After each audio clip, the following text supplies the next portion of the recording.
Remember during the campaign when Trump claimed that immigrants were taking black jobs? They're taking black jobs. Well, Trump just fired Air Force General C.Q. Brown, the highest-ranking black person in the military, and replaced him with a lower-ranking white guy. If you haven't noticed, Trump is the one who's taking black jobs. Trump fired Gwen Wilcox, the chair of the National Labor Relations Board, who was the first black woman board member. He replaced Lloyd Austin, the black Secretary of Defense, with an unqualified white Fox News host. He replaced Michael Regan, the black EPA administrator, with an anti-environment white guy who immediately ended EPA's Justice 40 program that funded black communities. And he's firing thousands of federal government workers with a disproportionate impact on black people. At the Education Department, where nearly 30% of employees are black, 60 of the 74 workers who have been let go are black. At the Department of Health and Human Services, where 1,300 people were laid off, 20% of the staff was black. At the Veterans Affairs Department, which lost 1,000 employees, 24% of the staff was black. Trump officials aren't even hiding their racist motives. White men must be in charge of everything, they say.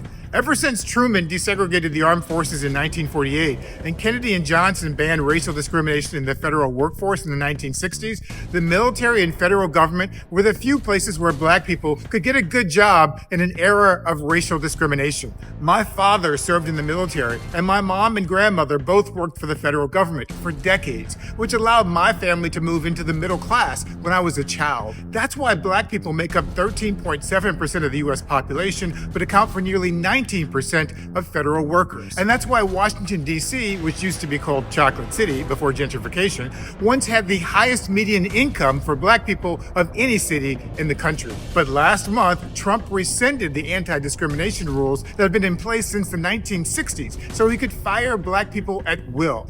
We are witnessing the most sweeping presidential attack on black workers since Woodrow Wilson segregated the federal workforce in 1913. Adam Serwer at The Atlantic calls it the Great Resegregation.